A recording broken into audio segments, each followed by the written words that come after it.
बिस्मिल्लाहिर्रहमानिर्रहीम, अस्सलाम वालेकुम। मैं हूं गुलफाम चौधरी। आप देख रहे हैं मेरा फेसबुक पेज और यूट्यूब चैनल। पाकिस्तान की सियासी सूरत हाल पर इंतहाई अहम तरीन तजिया दिया है सिद्दीक जान साहब ने, और इस वक्त पाकिस्तान की सियासत के अंदर जो हकायक हैं वो उन्होंने बताए। आइए पहले उनकी बात सुनते हैं, फिर उस पर बात करते हैं। एक तरफ तो सुप्रीम कोर्ट ऑफ पाकिस्तान में बड़ी हलचल है और अभी तक कॉज लिस्ट नहीं आई। हो सकता है कि कॉज लिस्ट थोड़ी देर में आ जाए, कि कल फैसला जो है वो सुनाया जाएगा। हो सकता है कल सुबह भी कॉज लिस्ट आ जाए कि कल 11 बजे फैसला सुनाया जाएगा। कल का फैसला बहुत इंपॉर्टेंट होगा अगर कल सुनाया जाता है। दूसरी तरफ सियासी महाज पे एक बड़ी खबर आई है, बल्कि सियासी महाज पर जाने से पहले दो और खबरें हैं। एक तो आज इस्लामाबाद कोर्ट से बड़े सख्त रिमार्क्स आए हैं सरदार एजाज इसा खान साहब के। वो हमारे दोस्त जो एहतशाम कियानी है वो उसके ऊपर व्लॉग कर चुके हैं। उनके मैंने ट्विटर पर रीट्वीट किया उनके ट्वीट को, उसके लिंक को। तो साथ ही आज जुडिशल कमीशन ऑफ पाकिस्तान ने 12 जजेस की मंजूरी दे दी है सिंध हाई कोर्ट के। और बहुत अच्छा एक ट्वीट किया बैरिस्टर सलाहुद्दीन साहब ने।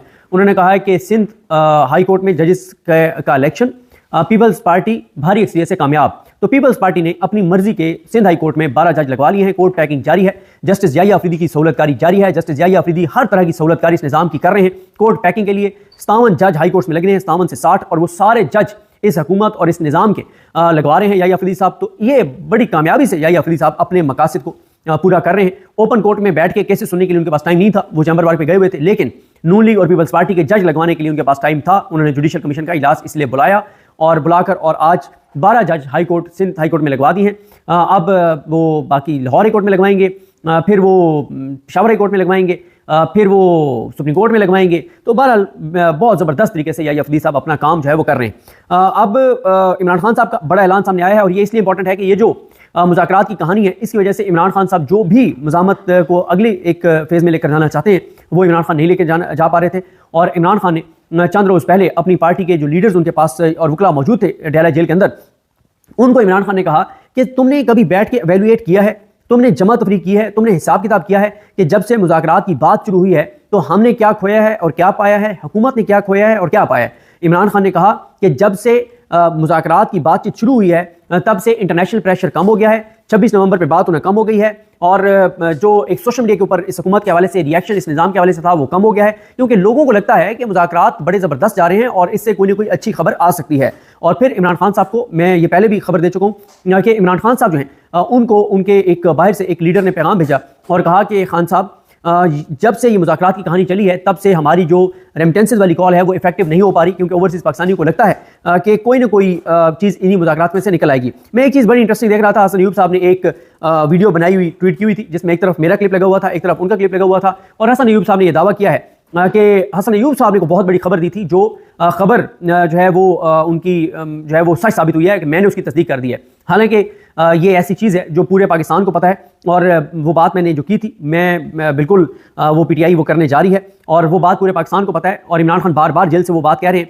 हसन अयूब साहब ने कहीं पे पहले कहा था कि पीटीआई एक बहुत बड़ा इंटरनेशनली डिजिटल हमला करने जा रही है रियासत पाकिस्तान पर, यह कहा था हसन अयूब साहब ने। और जब मैंने कहा कि तहरीक इंसाफ के जो हामी हैं, जो ओवरसीज़ पाकिस्तानी हैं, उनका प्लान यह है कि वो जैसे ही मुज़ाकरात का ड्रामा बंद होगा तो वो 1 लाख ईमेल्स जो बताया जा रहा है, ओवरसीज़ पाकिस्तानियों से इतलात आ रही है कि 1 लाख ईमेल्स उन्होंने करने का फैसला किया है इंटरनेशनल फोरम्स को, ह्यूमन राइट्स ऑर्गेनाइजेशंस को, इंटरनेशनल मीडिया के जो वहाँ पे इदारे हैं उनको।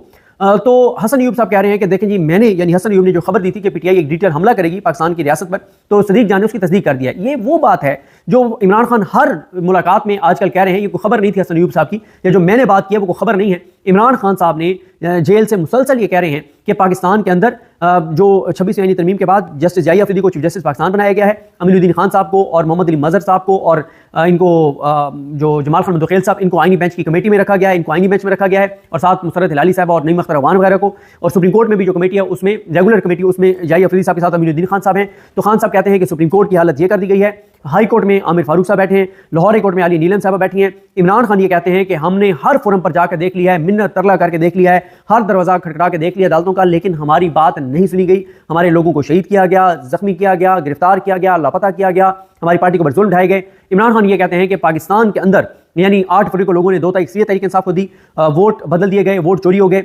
वोट के जरिए तब्दीली का रास्ता बंद कर दिया गया, लोग सड़कों पर आए, गोलियां मार के लोगों को और शहीद किया गया, जख्मी किया गया। तो इमरान खान कहते हैं कि पुरअमन एहतजाज का भी पाकिस्तान में रास्ता बंद कर दिया गया है और अदालतें जो हैं उनको भी फतह कर लिया गया है। तो इमरान खान ने ओवरसीज़ पाकिस्तानियों को ये मुसलसल कहा है कि आप इंटरनेशनली आवाज़ उठाएं पाकिस्तान के अंदर जो ह्यूमन राइट्स की वायलेशन हो रही हैं।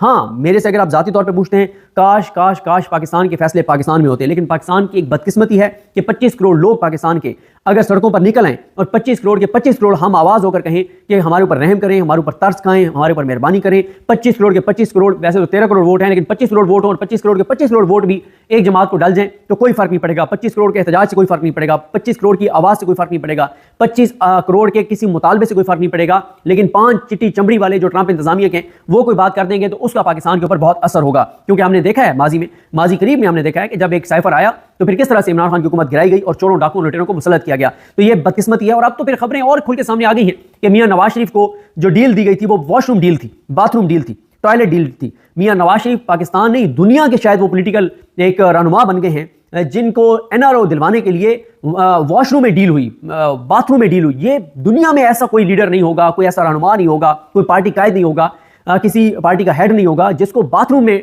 जो है वो जिसके लिए डील की गई हो। तो आप ये 3-4 दिन से आपको पता है किताब आई, उसके अंदर ये इंकशाफ है उनके उस वक्त के जो चीफ जस्टिस पाकिस्तान थे उनको जो अमरीकी सदर थे उन्होंने वॉशरूम में खड़े होकर कहा था कि मियां नवाज शरीफ को आपने कोई सख्त सजा नहीं देनी। और इसका मतलब यही है कि मियां साहब को वो अपना बंदा समझते थे। और जाहिर है अमेरिका हो या कोई भी ऐसा मुल्क हो जो अगर उसने कोई पाकिस्तान से काम लेना है, जैसे ज़ाहिर है अफगानिस्तान या किसी और मामले में, तो उनको यहाँ पे वो बंदा फिर सूट करेगा जो जिसके एहसास से और जायदादें पाकिस्तान से बाहर हों और जो फिर मैनेज करना उसको मैनेज करने को मसला ना हो।